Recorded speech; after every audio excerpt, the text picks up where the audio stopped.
Hello Ìbùkún. Hello, sir. Ìyálájé ló ń sọ̀rọ̀, Ìyálájé courtroom, show wa. Mo wà mà. Okay. Báwo ló ń kọ́ máa ṣe wá òkè? Àlàáfíà mo wà. Mo wà lórí show ni mo wà o.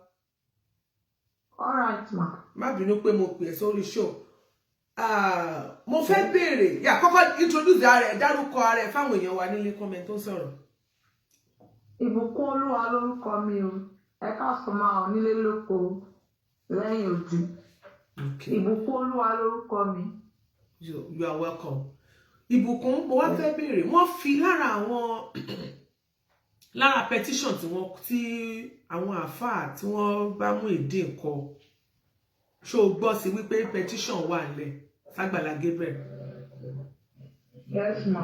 Mélòó ni petition tó mọ̀ pé wọ́n kọ? Àbẹ́mi ṣe ó dàbí mẹ́rin. Mẹ́rin. 4 good petitions. 4 good petitions. Good. Then, mo wá fẹ́ béèrè wípé má parọ́ fún wa o. Ṣé nǹkan wà láàárín ìwọ àti Agbala Gabriel yẹn Pastor Demola Amusan? Rí. Before God and man. Àbí ní ìsìn àbúṣẹlẹ̀ rí.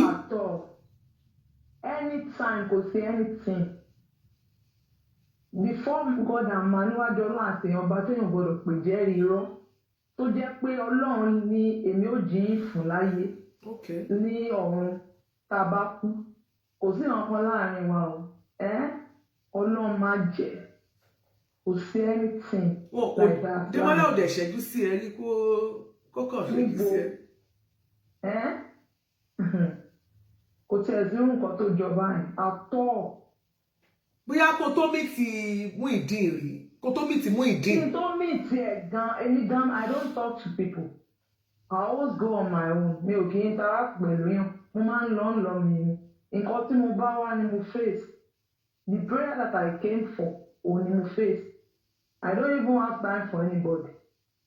Talk less of pé èèyàn lọ ń báyàn àtọ́.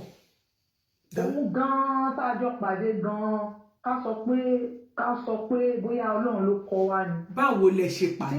Ṣé Pastor Gabriel ló match yín pọ̀? Ta ló match yín pọ̀? Kò sí anybody. Èmi tẹ́mi bá ti lọ fún prayer tí bá ti kọjá lọ ibi tó ti máa ń charge phone bóyá sometimes power bank mi lè kù mo lè fẹ́ charge ẹ̀ or kí n fẹ́ charge phone mi ó dẹ̀ máa kanra ni a máa ṣe all sorts of things anybody bá máa báyàn jà a máa ní alàgbà ìṣẹ́ lẹ́yìn náà ń pè Mr. Muideen ẹni sùúrù gbogbo èèyàn kọ́lẹ̀ máa bá jà báyẹn they are your customers try láti máa manage wọn anjí má bá wọn sọ̀rọ̀ wọn gba báyẹn èmi á dẹ̀ plug má ti yóò ti bẹ́ẹ̀ mi jà fún how many times ó ti bá mi jà tẹ́ pé ayọ̀ fóònù mi á ní tẹ́mi ò bá lè gbà báyẹn kí n sílẹ̀ kí n máa mú lọ màá dẹ̀ máa lọ sọ bó ṣe di ìrọ̀lẹ́ ọjọ́ pẹ̀lú kọjá bí a fẹ́ wá ra nǹkan ní àwọn ṣọ́ọ̀ṣì tó wà lẹ́gbẹ̀ẹ́ mo ṣáàrí tó sáré wá tẹ̀lé mi látẹ̀yìn mo ní kí ló dé bọ̀dá yìí tó máa ń kanra mọ́ràn ṣẹ́ríìsì ṣé kò sí o òjò máa ti ẹ̀rọ léèní o lèmi ṣàfihàn ṣọ́ọ̀ṣì lọ ibẹ̀ dẹ̀ ni mo ti ní tó máa wá nu ṣọ́ọ̀ṣì láṣàwà máa bá mi sọ̀rọ̀ ń láìkí yín o ń dẹ́fẹ̀ẹ́ fẹ́yìn ń dẹ́wà kájọ máa bára wa sọ̀rọ̀ mo lẹ́yìn iṣẹ́ yìí tẹ́ máa ń kanra pé màá máa ronú sí i tó bá ṣàṣegi gbogbo gbàgbàgbà mi á gbómi wá ó lè gbómi wá pé omi tí màá fi wẹ̀ lélẹ̀ gbogbo àwọn kan oríṣiríṣi tó wá ṣáàjọ máa sọ̀rọ̀ báyẹn máa wò pé àbí ẹni tá à ń sọ bó ṣe ń hùwà kọ lélẹ̀ mi ì sọ anything á ti sáré lọ bá dádì Àgbàlá á sọ fún wọn pé òun ti rẹ́ni tóun fẹ́ fẹ́ o pé kíní kan nìkan àwọn ṣàmà wọn dà pé tálẹ́ níyẹn pé ó ṣàṣe ìjọ kan kó lọ mú mi wá nì mo ṣàṣe ṣe débẹ̀ tó introduce mi sí wọn tó sọ ẹ̀ wọ́n ló ṣọ́ pé ẹni ló fẹ́ tó nìyẹn even tí dádì fi travel lọ UK tó fi padà dé wọ́n ṣì ń béè lọ́wọ́ ẹ̀ pé ó ṣọ́ pé ẹni tó fẹ́ nìyẹn pé because báwọn kan ṣe wà ìgbà àwọn ò fẹ́ kó fẹ́yàn Nàìjíríà tọ́ báwọn fẹ́ kó fẹ́yàn ní outside the country ni pé ṣùgbọ́n all the best pé ìwọ ló sọ pé ẹni tó fẹ́ lélẹ̀ láti ìgbà yẹn ó dẹ̀ máa ń ṣe dáadáa kò ṣe pé bàbá mi á gbéwà ẹ̀ náà dé ọ̀ṣẹ́ mọ obìnrin èèyàn náà ní sùúrù fún ọkùnrin náà pé tó bá yá ó máa kàn So bí ẹ ṣe wá di wípé ẹ ṣe wá ọ̀rọ̀ ṣe wá wọ́wọ́ ẹsẹ̀ wẹsẹ̀ nìyẹn. Yes, bẹ́ẹ̀. Mi ò fẹ́ máa bẹ̀rẹ̀ personal question tó lè máa wáyé láàrin ẹ̀ pé ṣé ó ń pè ẹ́ ṣe ẹ̀ ríra ìyẹn wà láàrin ọkọ àti ìyàwó yín ò kàn wá. Dẹ̀ nínú gbogbo ẹ̀sùn tí wọ́n wá fi kàn sí o ti ṣàlàyé ṣé láti ìgbà tọ́rọ̀ yẹn ti wá ṣẹlẹ̀ ǹjẹ́ o ti lọ sí bóyá police station wọ́n ti invite ẹ tó o ti kọ statement pé nǹkan kò dà yín pọ̀ tó o ti láti clear point yẹn ṣé o ti lọ àti pé ibo ló lọ. Bẹ́ẹ̀ni, wọ́n ti invite mi ní ẹlẹ́ẹ̀lẹ́ headquarter. Wọ́n ti invite mi síbẹ̀. So ìgbà tí mo dẹ̀ débẹ̀ tí mo introduce ara mi even gan mo ṣe ti fẹ́ wọlé ni most of them wọ́n ti ń sọ pé ìyàwó Muyideen pé gbogbo wọn ṣáà ń sọ̀rọ̀. So mo ṣáà ṣe débẹ̀ bá àwọn ọ̀gá yẹn sọ̀rọ̀ ọ̀gá yẹn ṣáà ní kí n kọ wípé màá ní láti kọ statement. So mo ní mo ti gbọ́. Wọ́n bá ṣe wá ń kọ statement wọ́n wá ní Muyideen nǹkan kọ́kọ́ mi ń kọ pé ṣé mo lè pè lórí fóònù mi. Mo wá ní pé ẹ jẹ́ kí n try number tó yóò máa ring. So bó ṣe ring bó ṣe wá gbé máa yẹn wá bá sọ̀rọ̀ pé alàgbà Muyideen pé ẹjọ́ afẹ́ rí ní ẹlẹ́ẹ̀lẹ́ police station lọ headquarter pé báyìí ìgbà ó lẹ máa wá. Olóòna ń ti jìn o pé òun sì tó sì rárá gbọ́nà oúnjẹ ọ̀nà oúnjẹ. Wọ́n láwọn fẹ́ rí ọlọ́pàá ló ń bá yín sọ̀rọ̀. The next thing tó dẹ̀ máa sọ fún wa ni pé wọ́n pe Alhaji Oríyọmí Hamzat. So I was surprised pé báwo ni wọ́n ṣe máa ń kéèyàn pé Alhaji Oríyọmí Hamzat lórí issue tó ń ṣẹlẹ̀ kí ni ìtumọ̀ yẹn? Along the line. Ìbùkún ní sùúrù náà àwọn ọlọ́pàá wọ́n ní pé kó fi fóònù ẹ kó fi pe Muyideen. So Muyideen gbé o wá gbé fóònù yẹn. Bẹ́ẹ̀ ni wọ́n á gbé fóònù yẹn fún ọlọ́pàá yẹn. Ok, so wọ́n àtọlọ́pàá wá jọ ń sọ̀rọ̀. Wọ́n á gbọ́ conversation wọ́n wá jọ ń sọ̀rọ̀. Wọ́n á gbọ́ conversation wọn tó ń sọ pé ọ̀nà òun ti jìn báyìí pé òun ò sí nítòsí fọ́nà òun jìn. So ó kọ̀ tiẹ̀ bàtà ó tún wá rí ìdá ilẹ̀ padà. Ìgbà yẹn ló wá sọ fún ọlọ́pàá yẹn pé kọ́ pe Alhaji Oríyọmí Hamzat.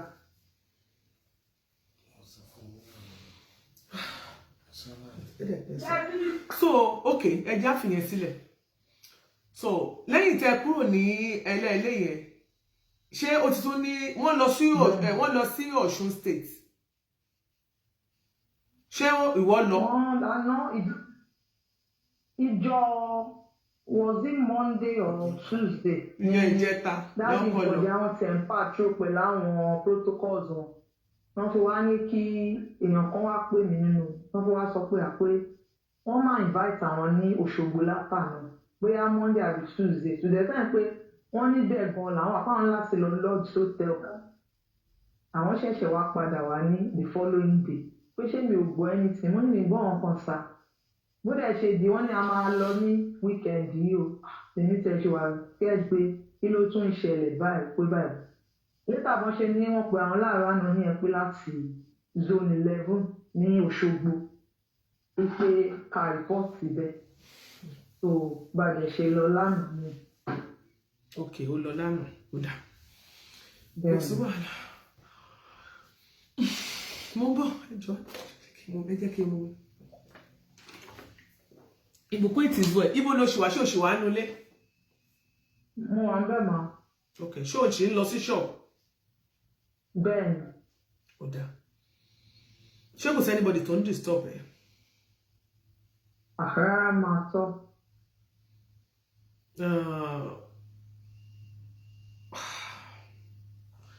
ó dà mi ì tí mọ̀ because I don't understand àwọn èèyàn wá mi ò mọ nǹkan tó máa ṣẹlẹ̀ sí ẹ at the end of the day but I know you are legally married to Muyideen gbogbo nǹkan tí àwọn people yẹn ń plan báyìí àmọ́ but èmi mọ̀ yìí pé whatever ìgbésẹ̀ tí wọ́n bá tiẹ̀ máa gbé ó gbọ́dọ̀ jẹ́ èyí tó bá òfin mu ìwọ gẹ́gẹ́ bí ìyàwó ẹ̀ o lẹ́tọ̀ọ́ láti wà nílé yẹn so mi dẹ̀ plans tó ń gbé bóyá wọ́n fẹ́ ta lé yẹn o mo ṣáà pé wọ́n ṣáà lè ta lé wọn lè ta ẹ mọ́lé wọn ti lè àbí wọn lè tàyàwó mọ́lé wọn sì lè tàyàwó tilétilé. ṣé ẹ mọ̀ pé Ọlọ́run á kọ́ wa mọ̀ ṣe ibùkún jẹ́ kí n tiẹ́ sílẹ̀ kó máa lọ. God bless you. Ó ṣé gan, thank you so much. Kò ní nice day.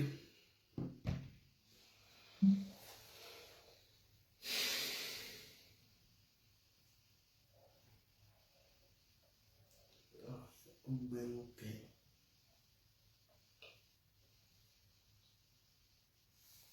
Ó ga ọ.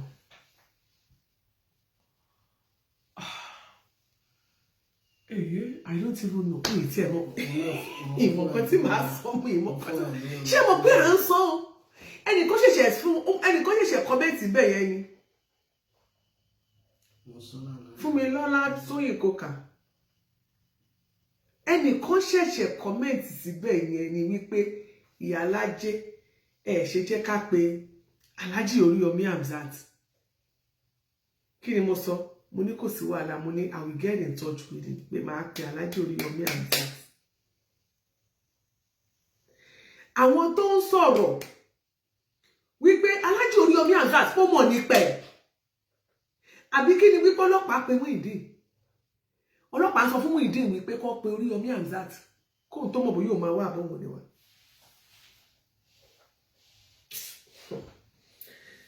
It is well. Mi ìmọ̀ nǹkan tí mi ò má bínú o, mi ìmọ̀ nǹkan tí mo fẹ́ sọ mọ́ o, ọ̀rọ̀ yìí ti gbẹnu tán o. Lọ́jọ́ kìíní àná.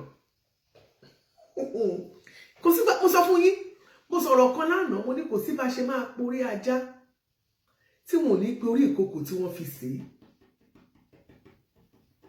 Mo ní ìgbésẹ̀ tí Oríyọmí Hamzat gbé lọ́jọ́ yẹn sẹ́ níṣó bẹ́ẹ̀. Mo ní wọn ò kí ń gbérù ìgbésẹ̀ bẹ́ẹ̀. Ìgbà tó yá ló jáde síta ló ń sunkún ló ń ṣe gbogbo ẹ̀wọ̀n ìyè Muyideen àti ìyẹ́ ẹ̀ wá wọn lé wọn dànù.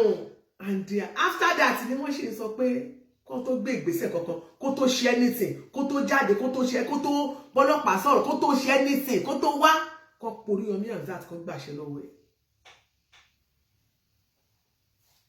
Mi ò mọ̀ túmọ̀ ẹ̀ o. Ó dẹ̀ lóhùn mọ̀ kankan pẹ̀ eléyìí ní gòwà mọ̀ kankan pẹ̀ bí ìmọ̀ kan tí ẹjọ́ ẹni wọ́n fẹ́ pè wọlé kó pè wọlé. The number to call, the studio line number is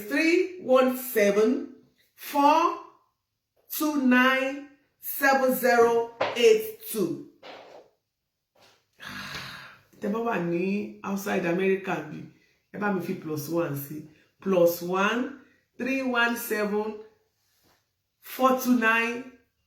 +1-317-429-7082. Ó yá o.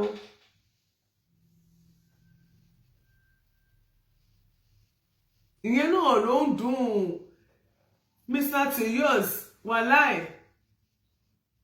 Àwọn mastermind of ó ti yé mi of the action nìyẹn Mommy Comfort yàrá YouTube.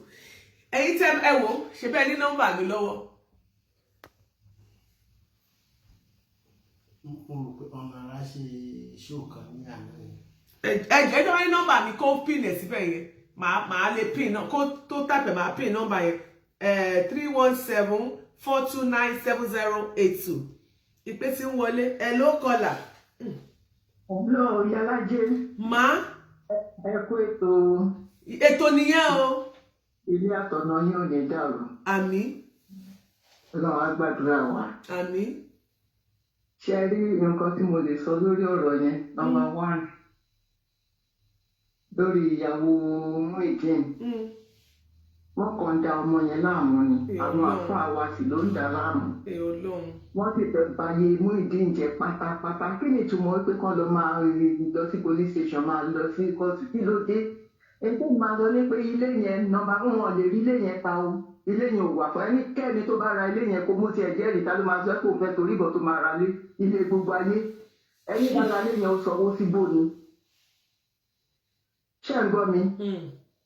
Ẹni tó bá ra ilé yẹn, ẹni tó bá tẹ́rí sí tó bá lóun fẹ́ ra ilé yẹn, ó da owó sígbó ni, kò rí léra owó pọ̀ lọ́wọ́, ó da mi sókun, ó da owó sókun ni.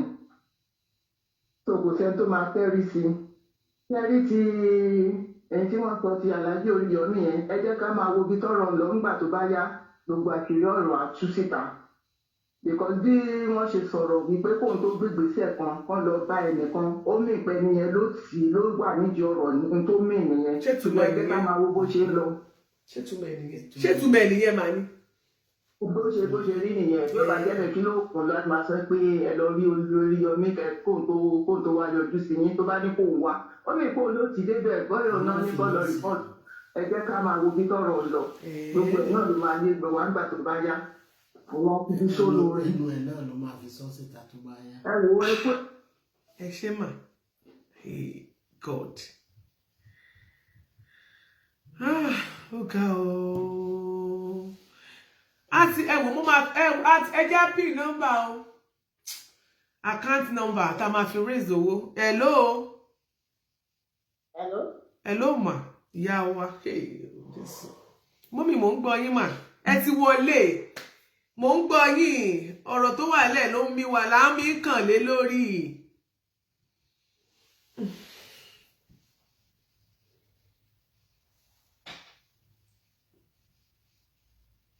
Àgbàlá Gabriel ò ní ṣubú ẹ̀yin tẹ́ bá fẹ́ pè ẹ jẹ́ kí n fún ẹ̀yin tẹ́ ń béèrè nọ́mbà ẹ jẹ́ ń fún yín nọ́mbà +1 hello mà ẹ ti wọlé o 317-429 hello ẹ ti wọlé mà ẹ ti wọlé ẹ máa bá wa sọ̀rọ̀ ẹ ti wọlé. Ṣé wà òkè ẹ káàsán ẹ kó ètò. Ẹ káàsán ma God bless you ma. Ẹ mú ń gbọ́. Ẹ máa bá wa sọ àwọn rẹ̀ pé kí nẹ́tíwọ́ọ̀kì yìí ni. Mo ẹ má wọ̀rẹ̀ èmi náà ń gbọ́. Ṣé ẹ rí eléyìí tó yà mí lẹ́nu jù ó ní ti sáà torí yọmí yẹn. Ṣé ẹ rí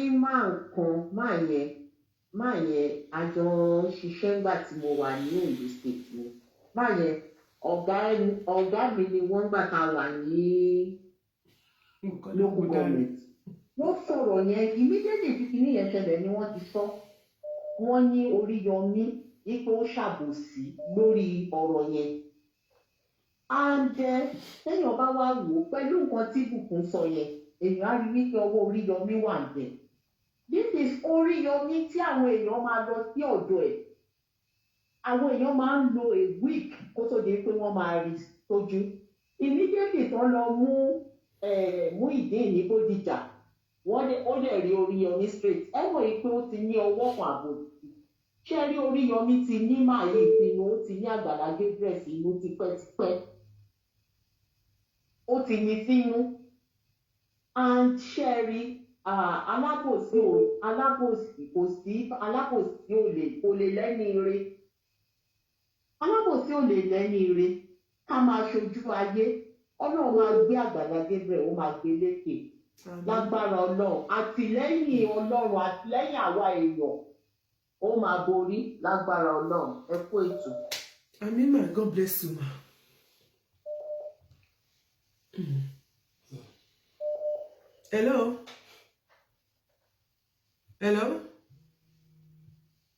Hello kò connect o. Hello ma. Ẹ káàsán Yálàjé. Ẹ káàsán ma. Ẹ ra mà ṣàlàfíà lẹ wà. A dúpẹ́ ìyá mi. Ẹ kú ètò. Yes ma ètò ní o. Ṣé ti rí ọ̀rọ̀ Muyideen? Ṣé ti rí ìdílé tí ó gbé pé kàn pé Oríyọmí Hamzat? Tẹ bá wo ìjọ yẹn tí ó sign document yẹn ó ní pé kí Oríyọmí pé kó keep document yẹn so kò gba document yẹn wọ́n lọ́wọ́ Oríyọmí then àwọn àfáà yẹn mọ̀ wípé document yẹn wà lọ́wọ́ Oríyọmí tó ti yé yín oríṣiríṣi pé kí wọ́n pe ọlọ́pàá pe Oríyọmí tó kò tó Oríyọmí bá sọ. sọ̀rọ̀ document náà sọ àbí ta ló ṣé ọ̀rọ̀ tá à ń sọ ìṣó wá papọ̀ mọ́ tẹ́yìn ṣàlàyé. wọ́n ṣàlàyé wa. no excuse me ṣàbá mi ṣe sí àti ẹ̀yin àti Muyideen. ẹni sùúrù pọ́ìntì orí ọ̀rọ̀ ìwé ilé kọ́lẹ̀ ló bá dé police station ọ̀rọ̀ pé wọ́n bá pásọ̀sù tí wọ́n fi ní kó wá kọ kọ́mẹ̀ntì tiẹ̀ sọ kọ́mẹ̀ntì wọ́n fi pé lágbájá pé kó wá ẹ̀ ń sọ̀rọ̀ ìwé ilẹ̀ tó wà lọ́wọ́ Oríyọmí pé torí ẹ̀.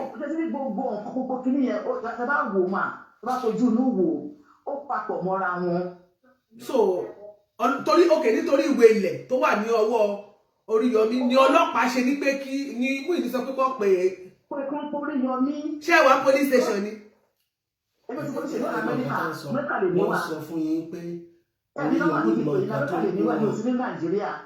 But the little time follow tó ti yé yín òun ni.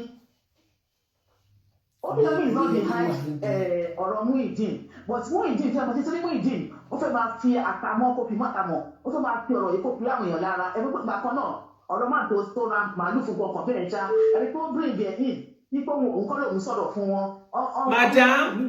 Madam àwọn náà rè wọ́n wà níbí ṣé ẹni tẹ́ ẹ̀ sọ wà níbí tó ra màálù wà níbí madam ṣé rí ohun tí ó mú kí Muyideen ẹ máa gbọ́ ohun tó mú kí Muyideen rojọ́ fún Oríyọmí Hamzat Oríyọmí Hamzat dẹ̀ believe ọ̀rọ̀ Muyideen tó bọ́ sórí social media tó ń sọ̀rọ̀ so nǹkan tí Muyideen sọ yẹn àwa náà believe ẹ̀.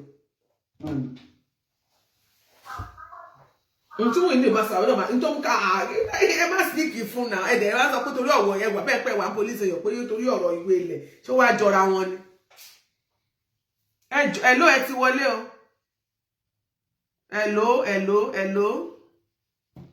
Hello ti pọ̀ jù gbogbo ẹ̀ ń wọnú ara wọn ni. Hello sá ẹ ra sà. Ẹ ti wọlé sà dáàbì wa ẹ ti wọlé sà. Network. Sá ẹ ti wọlé sà yes sir. Hello ṣé ẹ gbóhùn ohun tèmi ni kẹ́ máa gbọ́ ẹ má listen sí rédíò. Ẹ ra sà. Ṣé ti rí ọ̀rọ̀ yẹn ẹ má jẹ́ ká ṣẹ̀ṣẹ̀ máa mú òkú lọ ilé olóró bọ́n Yorùbá ṣe máa ń pòwe kò sí ohun tafẹ́ ọjọ́ gẹ́gẹ́ bí nǹkan tí ìyàwó Muyideen sọ́ọ̀sì Oríyọmí ó mọ̀ nípa ẹ̀ foundation gbogbo problem rẹ̀ òun ni ẹ̀wọ̀n ọjọ́ tó wá lọ́jọ́ yẹn ó yẹ kó wá fún settlement ìfàpẹ́ ọ̀rọ̀ yẹn gbọ́dọ̀ dé afẹ́fẹ́ tó fi máa yanjú ẹ̀ the next thing ìwé ilẹ̀ ló wá béèrè tẹ́gẹ̀ kò believe pé Àgbàlá Gabriel máa rí ìwé yẹn mú lọ́dọ̀ ẹ̀ Ọlọ́run disappoint yẹn má yẹn gan Ọlọ́run tó wà lẹ́yìn ẹ̀ torí bóyá tó ń ṣe òótọ́ pẹ̀lú nǹkan tó ń ṣe ó jẹ́ kó ìwé yẹn gan mú jáde so lẹ́yìn kò sẹ́ni tó mọ ọ̀tọ̀ lọ plan gbogbo plan wọn lẹ́yìn òun ló gbóṣogbo tí gbogbo ayé fojú rí ẹ̀ pọ̀ ju gbogbo ẹ̀ lọ ọ̀tálẹ́ o àwọn àpò àtọ́lá fẹ́ gbalẹ̀ èmi náà ń bẹ́ẹ̀ tara bọ̀ nínú owó lé yẹn tí mo dá o mo jẹ̀ níbi títì ẹ̀ lọ́wọ́ tap ní orí sẹ́ẹ̀dì ẹ̀ so èmi agbówó tèmi wọ́n wà pàrọ̀ àgbálẹ̀ tó bá náà fẹ́ kalẹ̀ nínú owó tèmi mo contribute sórí ilé yẹn so that's my own. Ìyàwó Muyideen òkú tiẹ̀ mọ́ àwọn kan tiẹ̀ nígbà tí èsì lórí social media àwọn kan yáà ń ṣàlàyé ni wípé àwọn lọ police station táwọn bá bọ̀ ló ń sọ owó tiẹ̀ mọ̀ pé hello àti ẹ̀mọ́ kọ̀ọ̀ta máa gbé in fact mọ́mí Bùkọ́lá Ògúndáre ọ̀rọ̀ ẹ̀ ti domi títù sí mi lọ́kàn. Hello ma. Yes ma. Ẹjọ́ ní bó ṣe yé mi sí ṣe rí èmi ò kọ́ láìpẹ́ wọ́n ṣe máa jáde ìyàwó Muyideen ìbùkún ọmọdé yìí kò mọ nǹkan kan èmi ò bá ní pé kí wọ́n máa help ọmọ yìí ọmọdé kan help ẹ̀ kó máa bá láìbọ̀ ẹ̀ lọ kó fi Muyideen àtọ́lọ́ sílẹ̀ because wọ́n ní pé nǹkan tí Muyideen ṣe tó wáyé pé lóòótọ́ ó tọ́nà ike gbogbo nǹkan tó wà ní ọjọ́ Ọlọ́run tó but Oríyọmí Hamzat èmi ti mọ̀ from the beginning kò ní òun ní ó ti ṣe gbogbo problem all because he heard that bóyá ó ń bá Àgbàlá báyàwó òun ló fi báyìí ní sọ síbẹ̀ gbogbo ẹ̀ dábàá ṣe lẹ́yìn kìnìkan ó support ẹ̀ fún he's an evil man. The countenance, the behavior, the word that was coming out from his mouth shows like evil. Òun ló support bọ̀bọ̀ ìjọba àwọn Muslim ẹgbẹ́ tó kù. Èmi ò bá bọ̀ ní pé ká kí everybody ká jà sí wọn lára iṣu health ìbùkún kó lọ divorce bọ̀bọ̀ ẹ̀ tó gẹ́ra tó mú pẹ̀ tó kọ́ mú pẹ̀ pẹ̀lú láìpẹ́ ẹ̀ kó má máa dá àgẹ̀ because ẹ̀mí ó máa sí ẹlẹ́yẹlé. I'm telling you ó ní ṣe lọ sẹ́lẹ̀ ilé ló ń lọ sọ́ọ̀ṣù ó ń lọ sọ́ṣogbo. lórí kíni torí bá gbọ́ ọkọ náà kí ló dé kò tí ì bímọ kùnà kí wọ́n ní wàhálà gẹ̀ báyìí tó ti pè 3 years tó ti pè 4 years ó ṣọ̀rọ̀ ilé 10 million yìí lọ ni nǹkan tí wọ́n máa ṣe fún ọjọ́ iwájú ó ju 10 million lọ. nǹkan tí wọ́n máa ṣe fún 10 million lọ ó ní kóun gbà tó lóbi ojúmọ́ yìí bí ní kóun sọ̀dọ̀ bàbá ọlọ́mọ láyé ó dẹ̀ náà wò gbà kó lọ́mọ kó máa bá láìpẹ́ ẹ̀ lọ kó lọ fẹ́yàwó mi kó lọ bẹ̀rẹ̀ fọkọ̀ mi ó ṣe 5 million mo ní 10 million ni wọ́n lè rèézì fún wọ́n lè rèézì fún kó máa bá láìpẹ́ lọ kó lọ bá láìpẹ́ ṣe kó tó bá wù pẹ̀lú láìpẹ́ kó filẹ̀ àti gbogbo ẹ̀ kó filẹ̀ fún àwọn náà dá owó ilé náà àwọn yìí náà dá owó ilé náà wọ́n tó ní bó ṣe fẹ́ nìyẹn tó ṣe fún fẹ́ ta ní yẹn fún ni tó yẹ pé ó gbọ̀nà òtítọ́ láti ta ilé yẹn lóòótọ́ owó yẹn á mọ̀ lọ́wọ́ tó bá ti gbọ̀nà tó ti ta ilé yẹn lóòótọ́ á fi ṣe dáadáa nù ní. wọ́n fi wàhálà sílẹ̀ tẹ̀lé àwọn ọmọ kó má di àjọmọ lọ́mọ ilé kó máa dá láìpẹ́ lọ kí ni gbogbo àdàràdà á lọ Òṣogbo lẹ́yìn àjọjú pé ìyọ̀kọ́ báyàwó ẹ̀ sì láni èké mọ àwọn ọmọ kò báyàwó ẹ̀ sì wọ́n fún ara ẹ̀ sọ pé torí pé níwájú pẹ̀jọ́ sí ọ̀fẹ́ ọmọfẹ́jọ́ tó Àgbàlá Gabriel á máa torí ẹ̀ máa na òun ẹjọ́ tẹ̀ nìkan ló gbọ́ nǹkan tó fi rò fún báyàwó ẹ̀ sùn nìyẹn wọ́n fún ara ẹ̀ ọ̀kan fún báyàwó ẹ̀ sùn náà ó ní fún báyàwó ẹ̀ sùn ó anything like that orojọmọ lẹ́sẹ̀ yìí tó wọ́n ní wọ́n ti máa ń gbà ìjọba ọlọ́mọ torí wàhálà. ẹ ṣe gọmà yẹ ká tún bẹ̀rẹ̀ lómi ìláyè. kó lè kó dìbò tẹ̀ kó tún gẹ́ra jàre kó máa kó ní burúkú lọ. hello. hello. hello ma, God bless you ma. yes ma, a ní ká dá sẹ́tò yìí. ẹ bá wa dá sí ma. so ẹ jọ mà ṣe ẹ rí ọ̀rọ̀ Muyideen yìí. Ó dàbí pé spiritual attack ló fẹ́ jẹ́. Honestly, spiritual attack ló fẹ́ jẹ́. Ṣùgbọ́n nǹkan tẹ́mi kàn ti ẹ̀fẹ́ sọ báyìí pé tó bá jẹ́ torí ilé yẹn ni Muyideen gbọ́kànlé, àwa tá a dáwó lérè o. Mo wà lára àwọn tó dáwó fún Àgbàlá nígbà tí wọ́n fẹ́ kọ́lé Muyideen. Ó dà pé a máa fọ́ọ̀mù association gbogbo àwa tá a dáwó ilé Muyideen. Ká jáde síta kí Àgbàlá Gabriel gbé àkáǹtì síta kó dáwọ́ olúkálukú padà sí because this is so annoying. Very, very annoying. This is I'm highly disappointed in you. Kí ni gbogbo kó máa bàjẹ́ ní ẹlẹ́ni ní it's so sad. Kò jẹ́ kó réwù yàn ṣe mọ́ náà. Ìyàwó gan wà nù wàhálà olólẹ́lẹ́ lónìí lọ Òṣogbo ní kinní kan. Ṣé kò mọ̀ pé nǹkan tó irọ́ tó ń pa yẹn kò mọ̀ pé òun fi stain ó bá lọ love ìyàwó ẹ̀ ó love ẹ̀ ó ti dent image ẹ̀ náà. Ẹ jọ ní tèmi o ní ìrò bóyá tí woman yẹn kó tẹ̀ sọ pé bóyá òun lọ́kọ kankan mọ́ Muyideen ò kì í sọkọ. Let her just go decided to go and file a divorce. Kó lọ file a divorce. Because níbi tó dé yìí kò yẹ kó padà sọ́dọ̀ Muyideen mọ́ for what? Who is even Muyideen to that lady? Tani Muyideen to that lady? Tell me, look at the way she speaks. Look at the way she commands English. Ó wá lọ fẹ́ràn lẹ́ńtítì kan tó ń pè ní Muyideen. Tí ìyẹn bá jẹ́ àbúrò tèmi o, láyé kò lè fẹ́ Muyideen wo ẹ sábà káàkiri àsìkò. Ẹ jọ o, ṣẹ́ẹ̀rí. Nọ́mbà tí kò yí tẹ́ wà lórí YouTube ẹ bá mi amen ẹ ṣé gan ma. God bless you ma. Mo appreciate you ma. Yes ma, ó dáa ma. Ẹ̀yin tẹ́ wà lórí YouTube please mo fẹ́ kẹ́nìkan bá mi type ẹ̀. Fóònù tí mo ń lò mi ò lo laptop mi ò get tí mo máa bá yín type nọ́mbà yẹn sí o. Mi ò get Ọlọ́run ẹ má bínú. Kẹ́nìkan bá mi type ẹ̀ +1 317 429 7082 +1 317 429 7082 so máa pín ẹ. Ẹ ṣé o hello ẹ ti wọlé o. Hello ma. Yes ma. Nǹkan táwa gbé dání ó jù nǹkan táwọn Muslim yìí pẹ́ dání. We are Christians. We shouldn't be behaving like them. A lè máa jáde ìṣì pẹ̀lú àwọn Muslims pẹ̀lú àwọn people wọ̀nyí.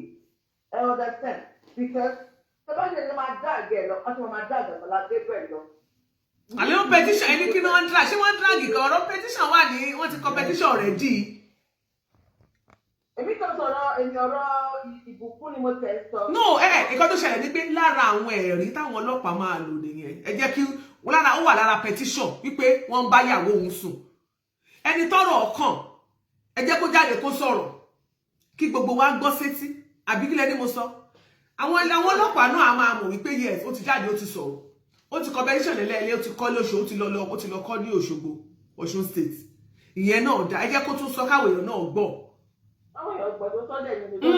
Káti ẹ̀jẹ̀ ká béèrè lọ́wọ́ ẹ̀ wọ́n tí wọ́n fẹ́ sùn kan yàn bẹ́ẹ̀ ni àbí bẹ́ẹ̀ kọ́ mo rò bí kò tí ì burú jù kó ṣàlàyé pé nǹkan wà láàrin wọn bóyá tẹ́lẹ̀ rí àbí ní ìsìn àbí ní ayé àtijọ́ àbí láyé àtúnwá mo rò ti jáde ti ṣàlàyé our own side of the story nsìn. Ṣàpè tọ́rọ̀ bá wá ń ṣẹlẹ̀ tọ́rọ̀ bá wá ń lọ àwa náà tá a wà ní orí online àwa náà lè máa fi ọkàn bọ́ ọ̀rọ̀ yẹn lọ pé òkè ibi tọ́rọ̀ dé dúró lélẹ̀ ibi tó dé dúró lélẹ̀ a máa mọ̀ update ni a máa ní information láì tiẹ̀ mọ̀ wípé ó ti lọ sẹ́lẹ̀ ilé tẹ́lẹ̀ wípé wọ́n ti ní kó invite kó mú fóònù ẹ̀ kó fi pè àbọ̀ irú nǹkan tó ṣẹlẹ̀ yẹn àbọ̀ kó ṣẹlẹ̀. Ó jẹ́ ibo ọlọ́run sí ẹ̀tọ́ ọlọ́run olùrànlọ́wọ́ sí Bùkún mi. Àdúrà táwọn máa gbà fún Bùkún nìyẹn kọ́ lọ́ọ́ dìde ìrànlọ́wọ́ fún gbogbo ẹni tó bá fẹ́ assist Bùkún náà kó jẹ́ ká mọ̀. Ọkọ ti tiẹ̀ gọ́gọ́ tí ò ní ṣe wà sí ní wàhálà ọlọ́run bá wa. Àmín. A fi ìdí ìsìlẹ̀ àtàyè ní èdè. Bọ̀dá wọn ti ta lẹ́yìn ẹ̀ kó bá dá owó padà fún wa wá tá a san owó. Prophetic Jeremiah, God bless you. Wọ́n fún wa lówó wa o. Wọ́n má kó wa fún yìí dín ní o. Àwọn òṣèré fún yìí dín o. Wọ́n bá wa kó wa fún lómi. Ọlọ́run bá ìbùkún. Wọ́n tiẹ̀ ti bẹ̀ wọ́n ní gbígbà owó padà yẹn wọ́n ní 50-50 ni. Ó dìpẹ́ lórí but nǹkan tó ṣẹlẹ̀ ni wípé èmi wá ń gbọ́ fèrèfèrè wípé wọ́n ní tí àwọn ìmáàmù àìmúláwọn kí ló ń jẹ́ sèyíkì ìfọlọ́ọ̀ṣọ́ ajígini pọ̀tẹ́bà àwọn mùsùlùmí àwọn ayẹni kíní tó ló ń pè ní kíní kan mufti Manchester gbogbo àrékèrè pé gbogbo ohun tó ń dání wípé àti Oríyọmí Hamzat wípé ilé yẹn wípé kí Pastor Gabriel kó value ẹ̀ bóyá kó bá wọn tàbí kó kó wú ẹ̀ nǹkan tó wà fà nìyẹn. Meanwhile, Oríyọmí Hamzat ìwé ilé wà lọ́wọ́ Oríyọmí Hamzat. Oríyọmí Hamzat ń talẹ̀ ó ń talẹ̀. Kí ló tó Oríyọmí Hamzat ò ní ta ilé yẹn? Kó dẹ̀ lọ fi ralẹ̀ fún lọ́dọ̀ kó fi kọ́lé fún ní Ẹ̀gbẹ́ Àgídìgbò. Kó dẹ̀ wá lé iṣẹ́ fún. Ṣé ẹ mọ̀ wípé nígbà tí mo sọ fún yín pé mo ní information tó dọ́dọ̀ mi mo ló sọ fún mi pé number 1 Oríyọmí Hamzat ó ló sọ fún pé tá bá ti débẹ̀ bó ṣe ń sọ̀rọ̀ yẹn nítorí pé ẹni tó sọ in house ni tó sọ fún mi pé kó o kẹ̀yìn sí kámẹ́rà. Oríyọmí Hamzat ló dẹ̀ gba ilé tí Muyideen gbé Oríyọmí Hamzat ló gba ilé yẹn kó jáde síta kó búra kó sọ fún wa mo máa ń sọ nǹkan fún yẹn wà lè má kọ́ máa sọ̀rọ̀ àtúndá dákẹ́ Oríyọmí Hamzat ló gba ilé fún Muyideen kó sọ pé lọ́wọ́ ni pé mo parọ́ mọ̀ kó jáde kó wá sọ. Ilé yẹn ló bá lọ ilé yẹn ló fẹ́ lọ gbà lọ́wọ́ ilé yẹn ló fẹ́ lọ gbà lọ́wọ́ Àgbàlá nǹkan tó bá lọ́bẹ̀ nìyẹn ó lọ tó gún tó já lọ Àgbàlá yẹn fún ẹ ìwọ ní ilé Àgbàlá yẹn fún ẹ ó lọ tó gún ló lọ ti jà sí i. Ọlọ́wọ́ gbọ́dú sí tí Àgbàlá tó ra ẹrọ ẹ̀ tí ò tí ì fẹ́ ẹgbẹ́ ojú ọ̀rọ̀ kan ló ti sáà nílé yẹn tí kárí kó ti fẹ́ ẹ̀ lẹ́yìn ni ìkùnà bí ẹ̀rọ dájú ẹ̀ bọ́ gé thank God Ọlọ́run ti fẹ́ ìfẹ́ ó dọ́jú sí tó ń gbé ojú ẹ̀fọ́ fúnra ẹ̀ kan ló ti sáà nílé yẹn pé orúkọ tó wà lórí ilé yìí ilé yìí ní ìwé ó ní ìwé gọ́sọ̀gù ọlọ́dún wájú ti dẹ́ pé Àgbàlá ló tún fún ní ilẹ̀ tó ní ẹ̀fọ́ wọn kọ́ ilé yẹn sí ní fún ara ẹ̀ tó Ọlọ́run ní ìtọ́jú sí orí ti fún ara ẹ̀ ẹni tó kó ṣe fún nǹkan ṣe lọ gan-an kò fi ara rẹ̀ gan kúrò bẹ́ẹ̀ ìtìjú ló bá kúrò bẹ́ẹ̀ ìjọ yẹn náà tẹ́lá gbogbo kẹ́sínàǹsẹ̀ ó bá sì jù lọ́jọ́ yẹn ni ihun tó bẹ́ẹ̀ pẹ̀lú kọ́lọ́wọ́ expect. Ẹ ṣe gọ́mà. Wọ́n tún tulẹ̀ lẹ́lẹ́kẹ̀ẹ́ bí kíbi tí wọ́n kọ́ gbọ́dọ̀ sọ́run kó lọ ṣẹṣẹ́ lọ wọ́n tún tulẹ̀ ní. Àwọn máa tún gbalẹ̀ síra omi pọ̀ lójú ẹ̀. Wọ́n máa tulẹ̀ ní. Kò sí nǹkan tó bò mo ní Muyideen ló ṣì máa padà sọ gbogbo ètò ìjọ òun là ń sọ kò láṣìírí àná ta ló wà lórí iṣẹ́ òlànà mo ní lórí ìkànnì la máa wà tí Muyideen ṣe máa fẹnu ara ẹ̀ sọ gbogbo àwọn tó wà ń jọrọ̀ yìí mo sọ mo tẹ sọ mi ìjẹmọ ẹni lọ́lọ́run. Wọ́n lọ bọ́ mi ní ìjẹta pé àti ẹ̀gbọ́n Muyideen tí wọ́n máa gbọ́dọ̀ mi Muyideen tó bá máa jáde jà wá lẹ́nu. Ó dẹ̀ wá jà wá lẹ́nu. Ẹ ṣe èrò pọ̀ lórí àwọn èrò pọ̀ tó fẹ́ wọlé. Ẹ jẹ́ ká tún gbẹ lòmíì láyè. Èrò pọ̀ kọ́ọ̀lù yẹn wọnú ara wọn. Ibẹ̀ sì nǹkan kan ilé ẹ̀kan kówó ẹ̀ mọ́. Hello sir. Hello, ìyá mi sọ̀rọ̀. Hello, gbogbo wàhálà yìí nítorí wọ́n fẹ́ talé wọ́n fẹ́ gbowó ní kẹ́ ṣe evaluation lé. Hello sir, mo ń gbọ́ yín o, bàbá Ìjẹ̀ṣà. My party. Ṣé ẹ̀wọ̀n ẹ̀kọ́ ọjọ́ mẹ́ta sir? Lọ́jọ́ kan pẹ̀lú Jerry. It's quite unfortunate wípé one, ìdírùn kan bá ń ṣẹlẹ̀ sí ìbùkún. Ìbùkún is very interesting. Ìbùkún is very mo mọ̀ Bùkún dáadáa. Mo mọ̀ dáadáa. Ẹ mọ̀ Bùkún? Mo mọ̀ dáadáa gidigidi gan. Àpábàkà Ìbàdàn ní Yíyalẹ̀. Mo máa ra recharge card lọ́wọ́ ẹ̀. Recharge card máa ra lọ́wọ́ ẹ̀. Ní Yíyalẹ̀ níbi ilé epo Ògúndóyin yẹn. Ilé epo Ògúndóyin security house àwọn ilé epo Ògúndóyin gbà ẹ̀. Lẹ́gbẹ̀ẹ́ kan báyìí lẹ̀ ló ti ń ta àtà soft drinks, àtà recharge card, àtà àwọn nǹkan oríṣiríṣi. Ìbàdàn bẹ̀rẹ̀ sí ilé wọn ló tún wá move lọ sí gbogbo out. Gbogbo ìgbà tí wọ́n wá Nàìjíríà tí máa lọ sí UBA lọ transact diploma card. Even though it got a stage money number by 9%, 5% time as low as low. Very industrious lady. I don't know me more reason to this 100 of me. But I know about me koyo. That's my prayer. I know about koyo. Shall I read sorrow money again at the whatever the level when they grow? There are more to go lẹ́yìn ọláwọn yàrá ti lẹ́yìn ẹ̀yìn. Ọlọ́run máa ràn wọ́n lọ́wọ́ láti jẹ́ fún ìpa. Àti Oríyọmí o, àti Ajígini o, àtàrìngini o, àti tó tó nìjìnlẹ̀ wọ́jà ní gbogbo wọn. Ọlọ́run máa ràn wọ́n lọ́wọ́ wọn máa ti pa. Because one, Oríyọmí starting from day one. Lóríyọmí ti wà lórí case Àgbàlá Gabriel. And if you look at Oríyọmí very well, Oríyọmí máa ń ṣe two things tí mo mọ̀ dáadáa tí mo ti ní lórí program ẹ̀ tí mo try to take note. Oríyọmí tí wọ́n bá gbé case wá tó bá ní í ṣe pẹ̀lú Ìbàdàn Oríyọmí ṣe máa tún jẹ. Tó bá jẹ́ èèyàn tí ìṣọmọ Ìbàdàn Oríyọmí ṣe máa ń ṣe. Wọ́n máa mú case wá tó bá jẹ́ Muslim issue ní Oríyọmí ṣe máa ń ṣe. Tó bá mú ìpín ìṣe Muslim wá Oríyọmí ṣe máa ń ṣe. Oríyọmí is biased. Now, níbi tó dé dúró with all these issues wọ́n pàtàkì fún tó lọ́wọ́ ẹ̀rọ bá. If Oríyọmí wants to. Ẹ ra stars fẹ́mi o, ṣé kò sẹ́nìbọ̀dì tó máa ra star fún wa ni? Kí ló dé? Mo gbọ́dọ̀ yín bàbá Ìjẹ̀ṣà. Is either he sells the house on his own, get the money, and do whatever he likes to do. I think that he has the paper. Or, nígbà tó bá ready láti dra sí, Àgbàlá Gabriel náà ready this time around. You say, okay, he is a Christian. He has practiced that father stuff. Ó ti practice nǹkan tí Bible ní kó practice. Nǹkan tí Christianity ní kó ṣe ó ti ṣe. Nǹkan táwọn father yìí ṣe sọ pé kó ṣe lòun náà ṣe. Ó lè tó délé ìgbẹ́ pé mo ní pé kí òun máa láti wáyé tó padà sí láti gé wọn jẹjẹ. Kọ́pì lè fi ilẹ̀. It's becoming too much. Ẹ sọ pé ìdúró gbogbo ilẹ̀ ṣe ọmọ kékeré ni. Ọmọ kékeré tó wà àgbàlagbà kọ́. Ọlọ́run á ràn mí lọ́wọ́ Ìyálájé. Whatever anybody can do to assist Ìbùkún to get out of this shit. If it's going to be a GoFundMe, if it's going to be anything to assist Ìbùkún to get out of this shit, every one of us will go ahead and do.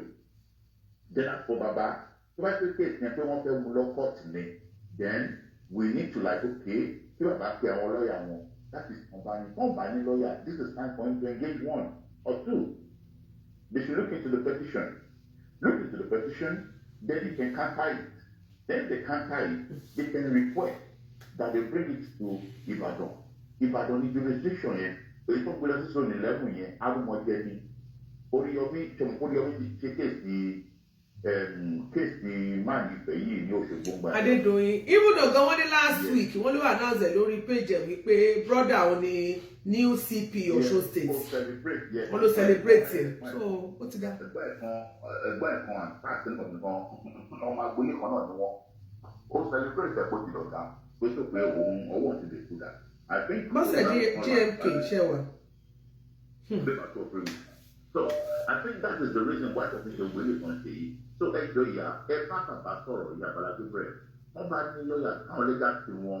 náà kàn máa délé àwa ní tó bá jẹ́ pé àwa ta support wọn náà a máa wá bó ṣe máa ní lọ́ọ̀yà tẹ̀síntẹ́lẹ̀ fún ọdún bẹ̀rẹ̀ sí ní gbègbè tẹ̀ so that wọ́n ní panish ilé ìjẹni ẹlẹ́sìn ṣẹ́rí kílẹ̀ tó kò ṣe ká gbà mí nǹkan lórí àtìlẹ́yìn kọ́lọ́ má padà lẹ́yìn wa ẹ bá wo eu bàbá sọ títóbi rẹ̀ lákùrẹ́ if not for God tó wà lẹ́yìn sọ títóbi rẹ̀ lákùrẹ́ òun lọ́nà fi ìjọba yẹn padà tó fi bounce o náà pẹ̀lẹ́ tí bounce back fully náà orí òbí ìdìbò má gbàgbà sí Àmín Jésù. God bless you too. Bàbá Ojesa. kọ́ mo pe yomi yẹn náà mo bẹ̀ pé pásítọ̀ mo ní kọ́ kọ́nẹ́ẹ̀tì wọn kọ́nẹ́ẹ̀tì mi bàbá yẹn ó ní ó yẹ kó lọ sí Ìbàdàn lẹ́nu Ó fẹ́ máa sọ rẹ̀ ní. A máa gbà pé ìjọba ti ṣe tán. Màá wọn sọ̀rọ̀. Hello sir. Ẹ kú ètò. Ẹ máa ṣe ó sa ẹ káàbọ̀ sórí ìkànnì yìí o. Yes ma. Ṣé rí lórí ọ̀rọ̀ ilé Muyideen yẹn? Bẹ́ẹ̀ni. Màá fẹ́ kí Pásítọ̀ Àgbàlá Gabriel kí wọ́n seek legal advice lórí ẹ̀. God bless you sir. Kí àwọn tó da owó láti kọ́ ilé yẹn kí wọ́n sign kí wọ́n dẹ̀ fi evidence of payment back at Àgbàlá Gabriel kí wọ́n prepare everything ready. Mo fẹ́ bèrè question kan sir. Ẹ má bínú pé mo kọ́ ọ̀tọ̀rọ̀ mọ́ ẹlẹ́nu. Mi ò mú ṣàpé wọ́n ti ìwé nínú ìwé ilé tó gbà ìwé tí wọ́n gbà tí wọ́n ní kó sign sí yẹn. Tó bá jẹ́ pé wọ́n ti kọ́ síbẹ̀ wípé deal of kinní kan táwọn ṣe gift yẹn. Ṣé ẹ fi pé gift ò ní ní case ní court?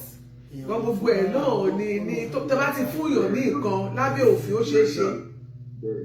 Kẹ má lè gbà padà. Sọ pé kí wọ́n seek legal advice. Public funds ni.